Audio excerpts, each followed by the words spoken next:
19일 예정된 윤석열 내란 우두머리 혐의 선고 예. 중계 또 된다고 글쎄요, 조금 나왔어요. 아까 보니까 예, 중계 중계. 허가 났더라고요. 그 주기현 판사 지금 이제 사법부의 판단이 계속 이렇게 나오는 걸 보면서 물론 특검의 수사 능력도 도마에 오르기도 했지만 어쨌든 사법부가 국민의 법감정이나 생각과 좀 동떨어져 있다 이런 생각을 하고 있는데 하필 또 주기현 판사가 윤석열에 대한 1심 선고를 하기 때문에 이것도 불안해요.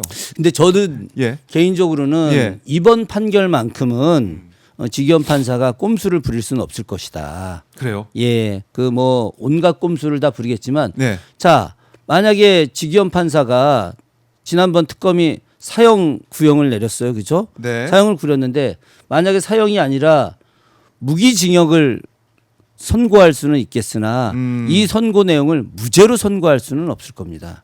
왜 그러냐면 네. 헌법재판소에서의 어떤 판결과 그 앞에 있었던 판결들이 일단 기본적으로 이것을 내란으로 규정하고 있는 거예요.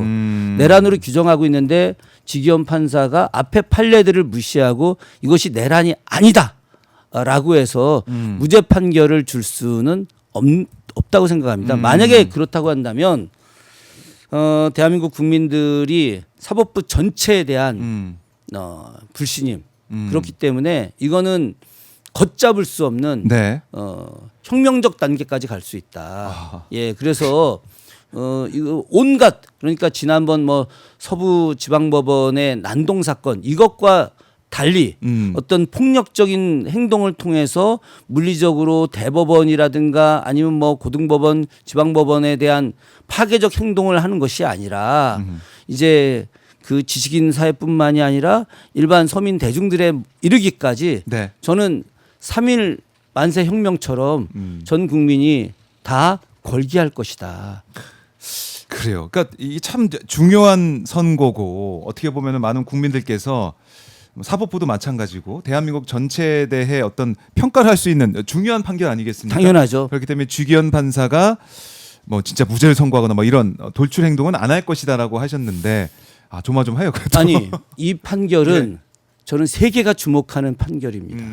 이게 단순하게 그 한 인간 네. 윤석열에 대한 선고가 아니라 이것은 전 세계 사람들이 이날 시청을 하고 이 선고 내용이 네. 한국의 민주주의뿐만이 아니라 아시아 민주주의 여기에 더해서 지금 제3세계들의 독재 국가들이 한두 나라가 아닙니다. 그렇죠. 예, 이 나라에서 수많은 민주 시민들의 어떤 그 저항들이 실제로 존재하고 있지 않습니까? 그런 수많은 전 세계의 그 저항가들 행동하는 분들이 다 이 판결을 주목하고 있습니다. 세계의 판결이에요. 세계 예, 판결이다. 그렇기 때문에 예. 지기현 판사가 이 세계의 판결에 대한 그 짓누름 같은 것이 존재할 것이고 그래서 절대 경거망동하지 못할 것이다. 만약에 지기현 판사가 이 판결을 무죄 판결 내리고 네. 탬버린 들고 노래방에 가는 순간 그 순간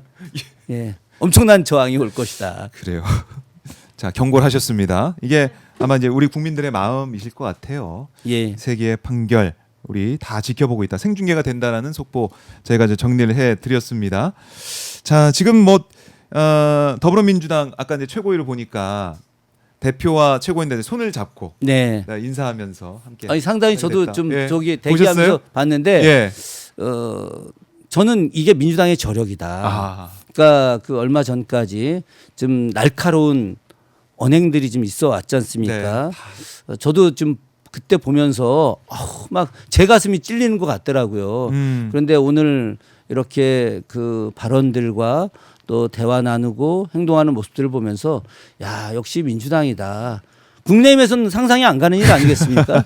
그렇게 또 저렇게 국민의힘에서는. 또 무마하고 서로 다독거리고 예. 이 속에서 또 새로운 대안을 찾는 모습들 저는 이것이 민주당의 모습이고 또 수많은 당원들이 이를 보면서 네. 이제 어제까지 또 감정들을 드러낸 날카로운 이제 문자들을 좀 보냈는데 네. 저도 많은 상처를 좀 받았고요.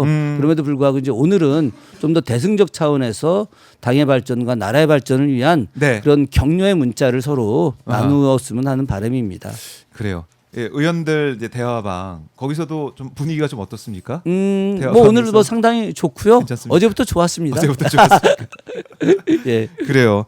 자, 이제는 정말 여당의 역할을 잘 해주길 바란다. 이런 목소리가 나올 것 같고 또 오늘 최고위를 정말 보니까 이제 다 봉합이 되고 수습이 되고 예. 이제는 하나가 돼서 잘 해 나가겠구나. 이런 뭐 안심도 하실 것 같아요, 국민들께서. 좀 자신감이 있고요. 네. 근데 또 이제 약간 뭐 걱정도 있습니다. 어쨌든 오늘 아침에 그 발표난 거에서 이제 조국혁신당과 그런 그 합당 이제 추진 기구를 만들고 조금 전에 이제 조국 대표 기자회견도 제가 지금 다 듣고 왔습니다. 그런 과정에서 조금 더 그 논의하는 과정에서 좀 상처가 좀 없어야 될 것이고 선거 정책 연대라고 하는 것이 또 그 과정에서 약간의 좀 다툼도 있을 수 있거든요. 왜냐하면 조금이라도 우리 쪽 사람을 더 많이 이렇게 그 좀 내보내려고 하는 게 있지 않습니까, 네. 그죠? 이 옛말에 그런 게 있잖아요. 이 저 팔이 안으로 굽는다. 뭐 그런데 이번에는 조금 더 열려 있는 과정에서 누구나 다 인정할 수 있는 그런 선거 연대가 좀 네. 필요할 것이고 이런 것들이 전 뭐 조금 더 어려움은 있을 수 있겠으나 잘할 것으로 생각을 합니다. 네. 이제 좀 마음을 놔도 된다. 이제는 뭐 어떻게 보면 지방선거를 앞두고 이제 정말 시작이 됐다. 아니, 전 마음을 놓자는 게 전혀 그래요? 아니고요. 예. 마음을 놓게 되면 지방선거 과정에서 우리가 흐트러질 수가 있어요. 지금 여기서 물론 우리 내부에서의 마음은 놓을 수 있지만 네. 그러나 국민의힘과 싸워서 많은 지방선거에 당선자들을 내서 네. 하다못해 TK 지역에서도 우리가 3분의 1 정도를 얻어와야만이 안정된 국정 운영을 할 수 있다. 실제로 그 12.3 내란 계엄의 종식은 이번 지방선거에 달려 있다. 그래서 지방선거의 승리야말로 네. 내란 종식을 완결하는 것이다. 그래서 절대로 긴장을 서로에 대한 배려는 하되 긴장을 놓아서는 안 된다. 이게 제 생각입니다. 알겠습니다. 이 중요한 시점에 있다라는 생각이 들고요. 이재명 정부 성공을 위해 지방선거 결과 너무나 중요하다. 예. 다시 한번 강조를 하겠습니다.